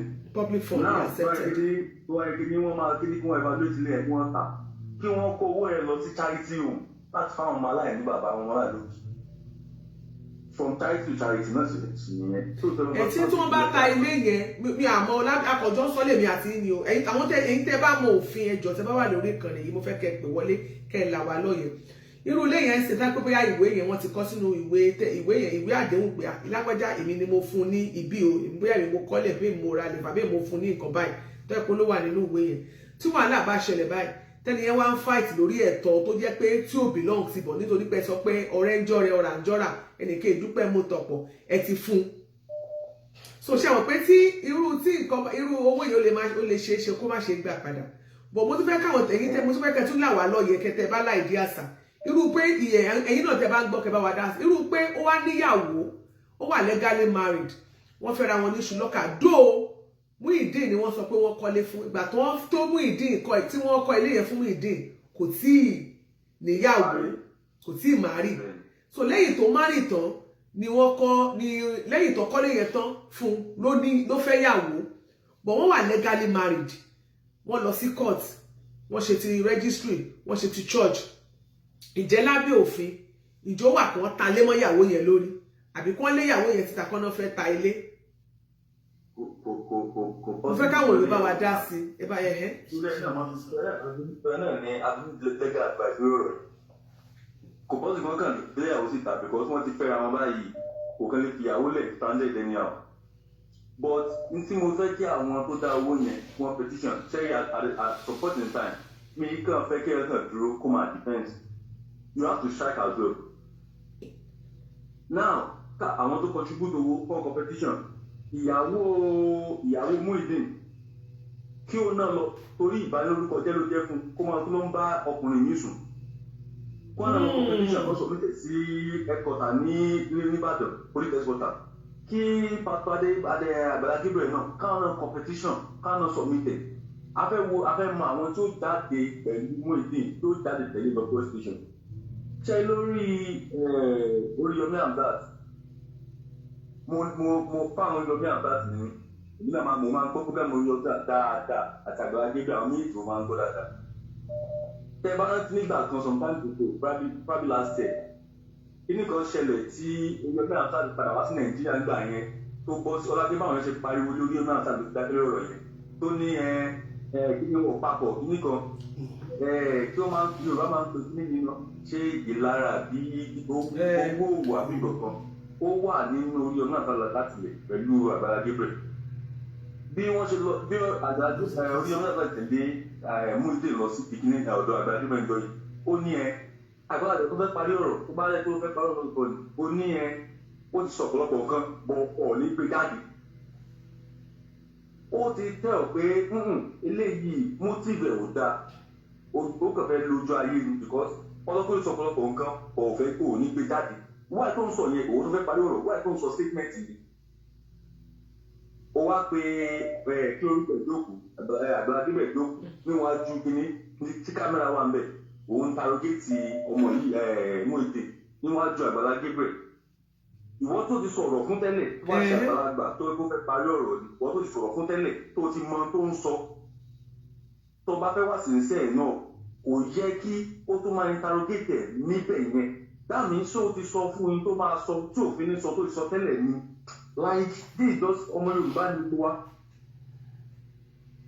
kò yẹ kó tó máa interrogate because alákòóso ìtàwọn àgbà tí àgbàlagbà náà ọmọ kékeré ni tí ọwọ́ àgbàlagbà tó kù ọmọ kékeré yẹn tó wá ní kó máa rojọ́ kágbàlagbà náà máa rojọ́ ó ní wọ́n ṣe máa ń ṣe báyìí tó fẹ́ parí ẹ̀ and after that thing different things ní orí ọmọ àtàwọn tó sọ lẹ́yìn pé ní torí kíní fi Àgbàlá Gabriel fi Muyideen ó fi popular bí kò fi pawó ó fi jẹ́ mọ́ fan ó ṣó n tó wà nínú rẹ̀ n tó wà nínú orí ọmọ àtàwọn ó ṣó rẹ̀ dáàbí motive ẹjọ́ yẹn gan ó ti divine kò sọ̀rọ̀ kankan bẹ̀ mọ́ tẹ lórí àwọn tí muslim àbí kíní kan kò sẹ́ni tí kò mọ̀ ó di ìgbẹ̀yìn kó bá tó mọ tó wà òkè tẹ bá ní ẹ̀sìn àlàáfíà ni. anything wo where are these people from they just came from nowhere ẹ kàn like àwọn ọ̀rọ̀ mi wà lẹ́pẹ́ ní ẹmọdé máa tó gbọ́ fún wa ẹ̀kẹ́ délẹ̀ kan náà tiẹ̀ ok tó yẹ kí wọ́n fẹ́ wọ́n fẹ́ jẹ́ ẹni tó fẹ́ tẹ́tù kìíní ni from all these days ṣé pẹ̀ kí wọ́n ti look up to Àgbàlá Gabriel kí wọ́n tẹ̀sí lọ bá Àgbàlá Gabriel tán kí ló ṣẹlẹ̀ mo ò bí tí bọ̀bọ̀ Muyideen yẹn ẹni tó gbé jáde from nowhere kò sí sẹ́yìn bọ́dún ṣe fún lónìí pẹ̀lú tí Àgbàlá Gabriel bá mú jáde tó ti fún jáde ta ló máa mọ̀ tó ṣe wà ní ibi tó ti ń ta káàdì tó ń ta chájà ni so mi àbájú máa sọ Yàrá-Adé ẹ close mọ́ Àgbàlá Gabriel at this point in time Àgbàlá Gabriel should not stay behind making the best alone. ẹ ṣe gan sa ẹ ṣe sa wọ́n lọ competition káwọn náà máa dààmú ká wọ́n lọ́ lọ sí station lẹ́yìn ọ̀pẹ̀ kan. ẹ ṣe sa yes sir. hello. hello sir. ẹ kú dédé àsìkò yìí ò Yàrá-Adé. tọ́ èmi náà máa kí yín ẹ káàbọ̀ sórí ìkànnì yìí o. ẹ mọ̀mọ́ ṣe ni ẹ̀ ní ṣiṣẹ́ o. àmì sà. ọ̀rọ̀ tẹ́ ẹ dálẹ̀ gẹ́gẹ́ bí akẹ́kọ̀ọ́ ìmọ̀ òfin òun ni ó jẹ́ kí n pè wọlé. ẹ ṣe sà God bless you sà. akẹ́kọ̀ọ́ tó nímọ̀ bí n ti nípa rẹ̀. èmi náà ti jókòó mo fẹ́ ẹ jọ mo fẹ́ ẹni sùúrù sà mo fẹ́ jọ́ down sà. ok. mo gbọ́ yín sà. àkọ́kọ́ tó wà ń bẹ̀ ó ní wípé tí bí wọ́n ṣe dá owó jọ láti fi kọ́ ilé fún alàgbà Muyideen kò sí nǹkan kan tó burú ń bẹ̀. okay. ẹ̀kejì tó wà ń bẹ̀ ni pé téèyàn bá ṣe deed of gift fún yàn pé ìwé ẹ̀bùn abùn ní dúkìá yìí kò ṣeé gbà padà. okay.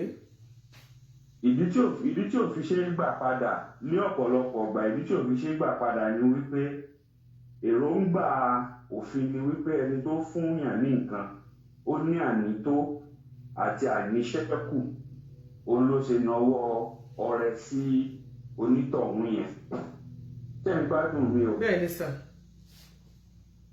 àwa lè sọ bóyá táwọn èèyàn tí wọ́n bá para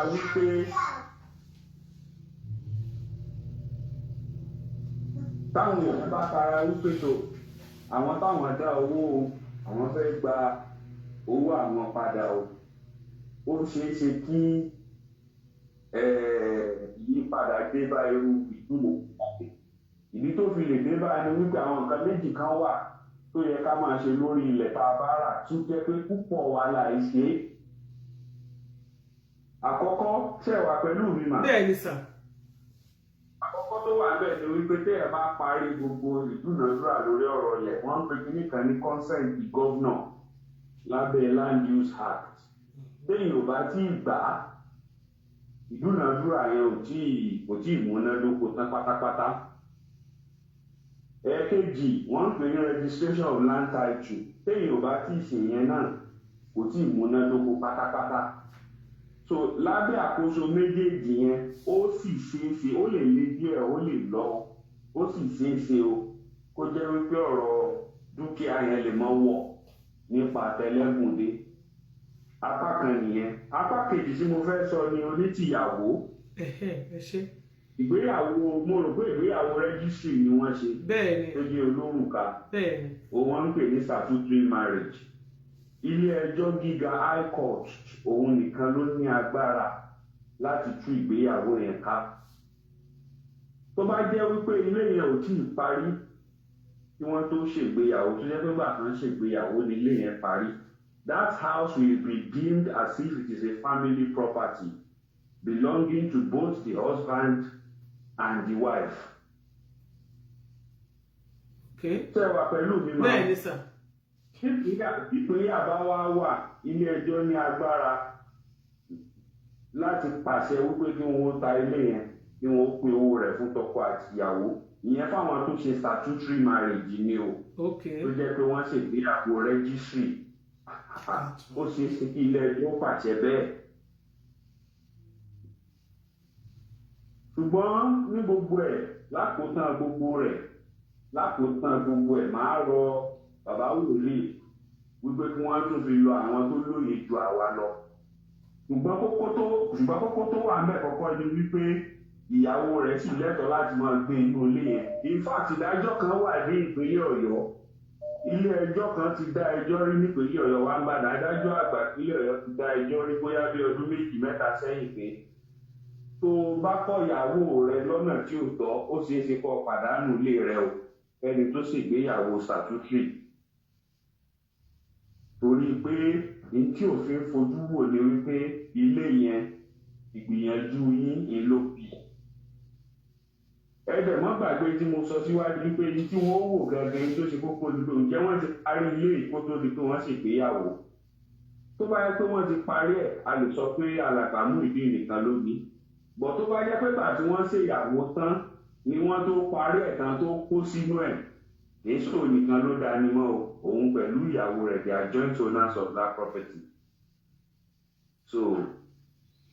Bọ̀ ṣé ó possible ìyàwó téèyàn bá fẹ́ lórúkà kéèyàn ta lé mọ́ lórí lábẹ́ òfin? Ṣé kó ta lé mọ́ ìyàwó lórí àbí mọ́kọ lórí? Mo yà torí pé for instance sì kó ń ṣe béèrè ní wípé ìyàwó yẹn ló wà nínú ilé. Ọkọ Oríyọmí Hamzat ti gbalé fún ilé tó gbà fún ló gbà. So òun gbogbo fìrìfẹ́rẹ́ tàdé ń gbọ́ pé gbogbo wàhálà tó ń bá wọn fà tí gbogbo àwọn àáfàá èrè tí wọ́n sọ̀pọ̀tì èyí tí wọ́n ń gbé lọ́dọ̀ human rights tó ń gbé lọ sí Òṣogbo nǹkan tí wọ́n fẹ́ òní wípé wọ́n ní mò ń gbọ́ fìrìfẹ́ pé wọ́n fẹ́ kán ta property yẹn kán kówó ẹ̀ fún Muyideen. Muyideen ò dẹ̀ wá lọlé ìyàwó dẹ̀ wá lọlé Muyideen ò lọlé ìyàwó ló wà nínú ilé. Níwọ̀n ìgbà tí ìyàwó ti wà ń bẹ̀ èyí tí èmi rò pé kí wọ́n ṣe ni pé ó yẹ kí wọ́n ṣe notice ó ní kíní kan tá à ń pè ní caution wọ́n lè fáìlì ẹ̀ ní Ministry of Land nìbàdàn wọ́n dẹ̀ lè gbé sórí ẹ̀rọ ayélujára náà bọ́ ti land yẹn ló máa dájú tí wọ́n bá fáìlì caution ní tí caution yẹn ó ṣe ni wípé kò ní sẹ́nì kankan tí ó lè ta léhùn sọ̀rọ̀ mi yé yín. Because níwọ̀n ìgbà tí ìyàwó wà ń bẹ̀ ilé ẹjọ́ ò tí tú àwọn méjèèjì ká o ó dìgbà tí ilé ẹjọ́ bá tó tú wọn ká kí wọ́n tó má jẹ ọkọ àtìyàwó mọ́ bí ìyàwó sì ṣe wà ń bẹ̀ yẹn wọn àlè ta lé yẹn lé lórí orí wípé ilé ẹjọ́ ò tí ì ṣe kíni wọn àti tú wọn ká so ó lẹ́tọ̀ọ́ àti máa gbé bẹ̀ in fact òfin fún ní protection tó pọ̀ dáadáa ìyẹn ìyàwó ni mò ń sọ yìí o níwọ̀n ìgbà tí ilé ẹjọ́ papọ̀ kì í sọ pé tó àti ìyàwó ní lọ́kọ láya o. So which means pé ìyàwó lè file fún ṣé protection àbí kí lè pè àbí. ìyàwó lè ṣe nǹkan bí announcement bí cabinet editor lámọ́ pèpètò gbogbo ẹ̀yin tẹ́ máa ń fi lé yìí lọ ẹ mọ́ ìjẹ́ nìkan tàn yín o kìí ṣe mr alágbájá nìkan ló ní ilé àdìjọ nìyí ní láyà rẹ̀ ìsìnkú kù mẹ́ pàápàá jùlọ tó bá jẹ́ pé wọ́n àti ìparí ilé yẹn ni wọ́n fi fẹ́ra wọn wọlé. tó bá jẹ́ pé wọ́n ti wá parí ilé yẹn tó ń fi bá fẹ́ yàwó wọlé tọkọ wá fẹ́ ta ilé wọn lórí tí wọ́n dẹ̀ wà legally married ìyẹn kọ́. ìyẹn náà difficult ìdí tí ó fi difficult ni wípé tí ò bá sí ìwé àdéhùn kankan láàrin àwọn méjèèjì wípé báyìí la ṣe ṣe dúkìá wa tá a bá fẹ́ra wa ó ṣeéṣe kófin sì tún fojú wípé ilé òun tọkọtaya wọn ni wọ́n jọ ní torí pé bẹ́ẹ̀ náà wọ́n fi ń ṣe family home wọn ibẹ̀ náà fi ń ṣe family home so àwọn sì ṣe family home tí ò sí ní táǹkì ní prenuptial agreement ṣẹ̀mọ̀ fẹ́yìn tẹ̀ wá nínú ìbò prenuptial máa wà ń bẹ̀ wọn wípé tó tá a bá fẹ́ra wa o ilé tí mo ti kọ́ kí n tó fẹ́ ọ èmi mo sì ní nǹkan mi o ọkọ̀ tí mo ti rà èmi mo sì ní nǹkan mi o but mo sọ pé kò sí yẹn rèé sí yín lọ́dọ̀ tí wàá hà yín so èmi sì nígbàgbọ́ pé ojú tó fi ó fi wò náà ni wípé tọkọtaya wọn ni wọ́n jọ ní ilé o so bí àárín yẹn bó ṣe jẹ́ nù. so téèyàn bá wá lọ́kọ sí yes sir téèyàn bá wá ní ọkọ sí bóyá bí ààyè mo lọ́kọ sí ó ti kọ́lé kó tó di pé mo fẹ́ àti ní dúkìá kó tó di pé a fẹ́ra wa bóyá gbọ́ mo wá ń gbọ́ fèrèfèrè pé yóò mọ̀ ta léyìn mọ́ mi ní orí mo wá ń yọ gbọ́ so a sì fẹ́ra wa ní ṣùlọ́kà a sì fẹ́ra wa ní tatúnṣe statutory tẹ̀sọ yẹn. bẹ́ẹ̀ni marriage under so ní tìbílẹ̀ lábẹ́ òfin orílẹ̀-èdè wa so ìgbésẹ̀ wo ni mo lè gbé gẹ́gẹ́ bí obìnrin tó protect mi so ní jẹ́ kí èmi náà ṣàṣedànù pé mo ní lóòótọ́ o ti kọ́lé kí o tó di pé mo fẹ́ ṣùgbọ́n lẹ́yìn tí mo fẹ́ tán àjà àṣẹ́nìtì divorce mo wá ń gbọ́ kó fẹ́ talé.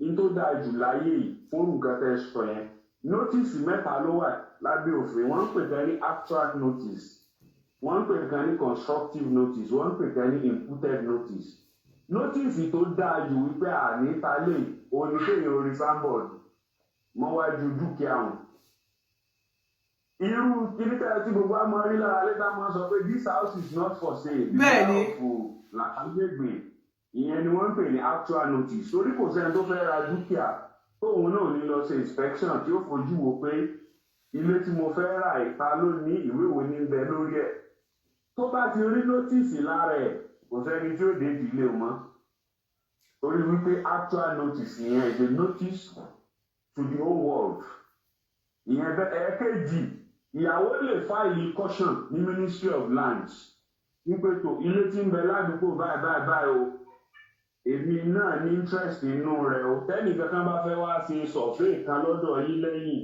ẹ gbọ́dọ̀ approve rẹ̀ jẹ́ gbọ́ o wọn a máa fáìlì ohun caution bẹ́ẹ̀ ní Ministry of Land.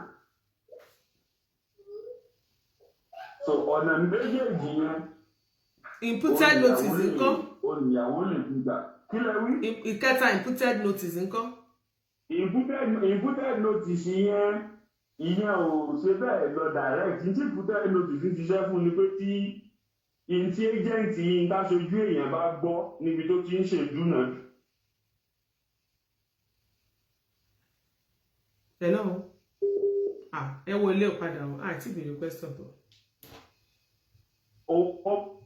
àwọn èèyàn bẹ̀ṣẹ́ ètí wọ́n lẹ̀ mára lé actual notice ètí wọ́n fáìlì ìwé ní Ministry of Lands ìyẹn ní constructive notice méjèèjì ló dáa jù méjèèjì ló torí tán bá ṣe ti láàbì yẹn wọn ò ní lè ṣe survey plan kankan mọ́ lórí ilẹ̀ yẹn wọn à ní lè ṣe survey lórí ẹ̀. ìyẹn tó bá ṣe ti land ní constructive ìyẹn tó bá lọ sí constructive yẹn. tó bá fáìlì caution Ministry of Lands caution ní Ministry of Lands tó bá fáìlì caution bẹ́ẹ̀ ní Ministry in fact tó bá ó possible nígbà míì náà kéèyàn kọ̀wé sáwọn tó wà ní Bureau of Physical Planning that way wọn à ní lè ṣe survey mọ́ wọn àti nílè rè building plan kankan register bọ̀ tí ò bá sì sí méjèèjì yẹn ìpéyàn bá ti lórí ilẹ̀ nígbà tó kàn tó fowó rẹ̀ ṣòfò ni.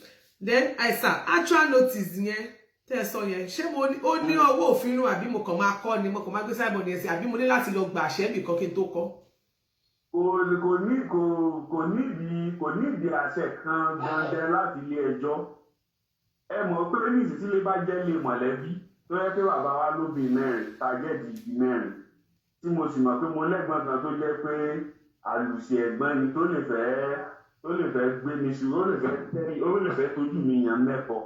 Mo lẹ́tọ̀ọ́ àti gbé sáńbọ̀dù wájú ilé bàbá mi pé tó this house belongs to Alhaji Dr. Lágbájá o, àwa báyìí sì ni aṣojú rẹ̀. Ẹ má díìlì pẹ̀lú èèyàn ẹyọ kan ṣoṣo nìkan. Èèyàn nídìí kó ṣe kí ni kó gbàṣẹ kan tàbí kó lọ tàǹpìlà nìkan. Kó tó lè ṣe. Ó pé pèńtà bàbá yìí báyọ̀ kún sára lé. Pèńtà ẹlẹ́ kún sára lé, wọ́n lè fi sáńbọ̀dù síta. Ìyẹn actual document. Kò sẹ́ni tí ó ra dúkìá ọ̀hún. Tí wọ́n bá ti ṣe irú ẹ̀ táwọn lè fọ́n sórí ẹ̀rọ ayélujára. So that it becomes a notice to the whole world. To the whole world. So ẹnìkan wà ní jókòó sí kọ̀rọ̀ ilé rẹ̀ kan kó wá sọ pé àwọn ti ta ilé òun fún ọ o, kò ní ṣe é ṣe bẹ́ẹ̀. Ẹ jọ̀ọ́ gẹ́gẹ́ bí tí Ọlọ́run ipò tọ́lọ́run fún yín sí pẹ̀lú ìmọ̀tẹ́lẹ̀ ní nípa òfin díẹ̀ yìí, mo fẹ́ béèrè kan. Irú ọ̀rọ̀ tí Ọ̀gbẹ́ni Muyideen tó fọ bí àpẹẹrẹ tó sọ wípé ẹnìkan bá pé Pastor Gabriel bá ìyàwó òun sùn tó sọ nípa ìyàwó ẹ̀, ṣé lábẹ́ òfin faramọ́ kí ọkọ kó parọ́ bàǹtàbàǹtà yẹn mọ́ ìyàwó? Irú ọ̀rọ̀ yẹn ọ̀rọ̀ tí ò dáa ni. Ibi tí òfin jẹ́ ọ̀rọ̀ tí ò dáa ni kò téèyàn bá sọ orú ọ̀rọ̀ báyẹn síta èèyàn gbọ́dọ̀ fi ẹ̀rí kó fi gbé lẹ́sẹ̀. Tí ilé ẹjọ́ bá túgbéyàwó ká kí n kọ́kọ́ mú lápá ìgbéyàwó tó bá yẹ kí wọ́n wà wájú ilé ẹjọ́ tó sọ pé tó Lágbájá báyìí ó báyàwó òun ṣe eré yòkíyòkí, ilé ẹjọ́ béèrè lọ́wọ́ rẹ̀ pé ẹ̀rí rẹ̀ dà tó fi fẹ́ fìdí ọ̀rọ̀ tó sọ ìmúlẹ̀ wípé Lágbájá ó báyàwó rẹ̀ ṣe tí ò pọ̀. Tó bá lẹ́rìí yóò mú wá, tí ò bá sì lẹ́rìí wọn à ní tíyàwó yẹn ká on the basis of adultery. They will not dissolve that marriage on the basis of adultery. Ìyẹn apá kejì ẹni tí wọ́n sọ wípé Lágbájá bá ó báyàwó mi fún ọ ìbanilórúkọ jẹ́ ni. Torí wípé ní ojú gbogbo aráyé ipò tí wọ́n fi àwọn àránṣẹ́ Ọlọ́run sí ipò ọ̀wọ̀ ni, ipò àpọ́nlé ni, ipò ẹ̀yẹ ni. Téèyàn bá wá sọ orú ọ̀rọ̀ bẹ́ẹ̀ sí orí ayélujára ìbanilórúkọ jẹ́ ni. Ṣùgbọ́n lọ́pọ̀ ọgbà ní orílẹ̀-èdè wa Nàìjíríà àwọn èèyàn tèkì irú nǹkan bẹ́ẹ̀ seriously. Wọ́n èèyàn tèkì irú nǹkan bẹ́ẹ̀ seriously. But ẹni tí wọ́n bà lórúkọ jẹ́ at any point in time ó ní ọ̀nà méjì tó fi lè tú orúkọ ara ẹ̀ ṣe. Number one, ó lè pe ẹni tó bà lórúkọ jẹ́ lẹ́jọ́ kó claim damages. Number two, ó lè fẹjọ́ rẹ̀ sùn ọlọ́pàá torí ìbanilórúkọ jẹ́ ẹ̀ṣẹ̀ ọ̀ràn ní lábẹ́ òfin wa. Tẹ́ bá wo section 375 criminal code ẹ̀rí defamation bẹ́ẹ̀. Tẹ́ bá wo cybercrime act tiwa, cybercrime yẹn ti ẹ̀ burú. Defamation bẹ̀ ní bí ẹ̀wọ̀n ọdún méje àti fáìnì bíi 12 million ní bẹ́ẹ̀. So tíyàn bá báyọ̀ lórúkọ jẹ́ tó bá sọ lórí afẹ́fẹ́ àgbà. Defamation cybercrime act yẹn sì ní bí ìbanilórúkọ jẹ́ orí ẹ̀rọ ayélujára lòun tún rọ̀. Ẹ̀wọ̀n ọdún mélòó lẹ pè é? Ó ti bá jí mo jòjò ó súnmọ́ ọdún méje. Ó súnmọ́ ọdún méje. Pẹ̀lú owó òtanràn àbí méjèèjì lákòókò àtẹ̀wọ̀n àti owó òtanràn. Tọ́ ẹ ṣeun gan. Àkótán rẹ̀ náà ni wípé kí bàbá tí wọ́n tún fi lọ àwọn tó tún yé dáadáa ju àwa lọ. Ọlọ́run máa ṣamọ̀nà gbogbo wa lórúkọ Jésù. Àmín àmín ẹ ṣeun gan. Inú mi dùn pé ẹ pè wọlé. I really appreciate yín. Ọpọlọ yóò ní jọba. Ẹ jẹ́ kẹ́lòmíì pè wọlé. Hello. Ẹ ti wọlé o. Hello, Ìyálájé. Yes, ma'am. God bless you, ma'am. Ẹ káàárọ̀. Ẹ káàárọ̀. Ọlọ́run máa fún yín ṣe. Àmín. Ẹ ní ṣoore jẹ̀bi. Àmín. Lágbára Ọlọ́run. Àmín o. Yà. Mo mo kàn fẹ́ rán yín létí kéèsì kan nípa ọ̀rọ̀ tilẹ̀. Ó wà ọkùnrin kan ní Òṣogbo, ó kọ́lé sí area Ìgbọ̀nà. Ìyàwó bàbá wa láyé John kọ́lọ̀ fọ̀rùnkẹ́ Ọládòkè Akíntọ́lá, ó lọ kọ́lé sórí ilẹ̀ yẹn. Wọ́n fa ọ̀rọ̀ yẹn títí wọn ò rójútu ẹ̀. Ìgbà tó wá yá, wọ́n wá gọ́vùnà àwọn ẹni tó wà lórí oyè ńgbà yẹn. Ẹgbẹ́ àwọn olóṣèlú wọn ti kúrò. Wọ́n wá bring kéèsì yẹn up. Nǹkan tó ń sọ fún bọ́n ṣe kéèsì yẹn ni wípé kí ìyá Fadérera Akíntọ́lá ó gbé ilé ẹ̀ kúrò lórí ilẹ̀ yẹn, ó filẹ̀ fún nílẹ̀. So ẹ lè bi àwọn lọ́ọ̀yà, wọ́n lè make reference sí kéèsì yẹn. Tó yẹ yín. Ó dà, ẹ ṣe mà. Then tí wọ́n bá ń ṣe wáàsí tí wọ́n fún yàn lówó, ṣé èèyàn tún lè padà kó lọ? Ṣé wọ́n béèrè pé owó tí mo fún yín yẹn o, tẹ́ fi ṣàdúrà fún mi o, mo fẹ́ gbà padà? Ṣé wọ́n ṣe wọ́ ẹ̀? Rárá. Mo arrest kéèsì mi. Yes ma. Tóbi mo arrest kéèsì mi ni wọ́n pè mí. Ẹ ti yé mi. Ọlọ́run máa fún yín ṣe. Káròdì máa ṣọ káráṣà mọ́ọ̀dì àdékìjì ọmọ ti gbọ́ fún ó ti yé wa. Bẹ́ẹ̀ni. Ó ti yé wa. Hello sister mi. Hello. Ẹ kú ọjọ́ mẹ́ta mà. Ibo látọjọ́ yìí. Ẹ má bínú ẹ jọ̀ọ́, iṣẹ́ àti gbogbo nǹkan ló. Yes ma. Yes ma, God bless you ma.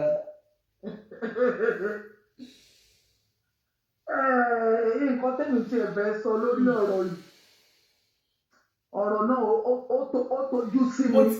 Mo ṣáà mi kọlẹ̀, má ti mi kọlẹ̀ sí àdúgbò tó 25. Bàbá mi sọ.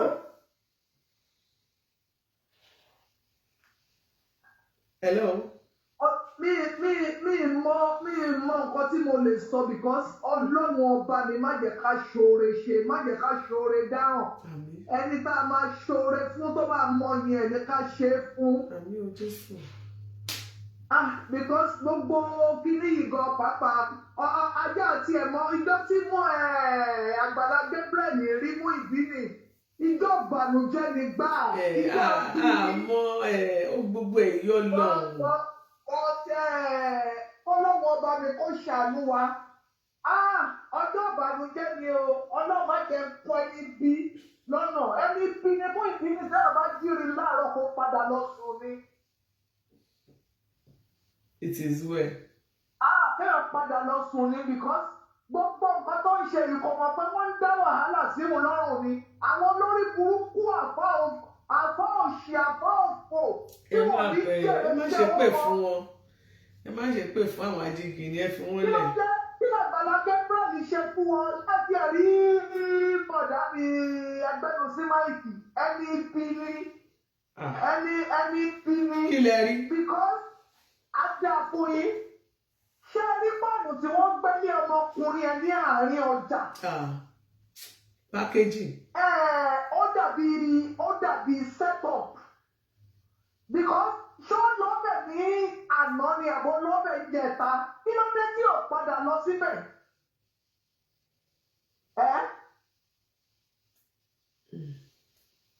Ṣẹ́yìn rí ààrí títí di òní tó gbé ẹrù pẹ́rù wà bẹ́ẹ̀ empty pan ni wọ́n kàn gbé páànù kan lé lọ́wọ́ wọn fi ya fídíò yẹn. Ṣé nígbà tó táìtì ṣàjà tó ó lọ ṣalábàárù lọ́jà?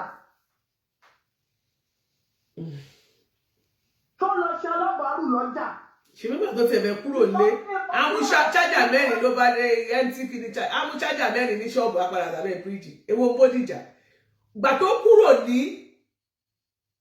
tó kúrò nílé yẹn Àgídìgbò ló lọ ọ̀dọ̀ Oríyọmí bẹ̀rẹ̀ ló jókòó sí bẹ̀rẹ̀ ló lọ gbogbo pákéjì strategy wá bẹ̀rẹ̀ sí fọ́lù ẹ̀ létà ọlọ́run á san gbogbo wọn lẹ́san ọlọ́run náà sọ ọlẹ́bí ń bọ̀ kọ̀ọ̀kan èrè dídẹ̀ ń bẹ pẹ̀lú mi láti san fún oníkálukú gẹ́gẹ́ bí iṣẹ́ ọwọ́ ẹ̀ tó bá jẹ́ kó rí yọ mímọ̀ ń bẹ̀ ọlọ́run á sọ ẹ̀san tó tọ́ fún. ẹ ṣe mà. My name is Aki Anabi. I'm a video director and TV producer of Akomolowe on African Magic. Keep watching Drive TV. olólùfẹ́ Drive TV àti gbogbo ẹ̀yin tí Fẹ́mi Sola ẹ máa wo Drive TV. Keep watching Drive TV. My name is Wole Agba. Taking this time out to tell you all that you keep watching Drive TV. What drive ẹ̀wọ̀ ní ògo ẹ̀? What drive ẹ̀wọ̀ fulfilment? What drive ẹ̀wọ̀ bí tó bá lọ? Ó ní iṣẹ́ rìn. Ibi ni kò máa wò Drive TV. Thank you. Chloe. Drive TV. Driving you around the world.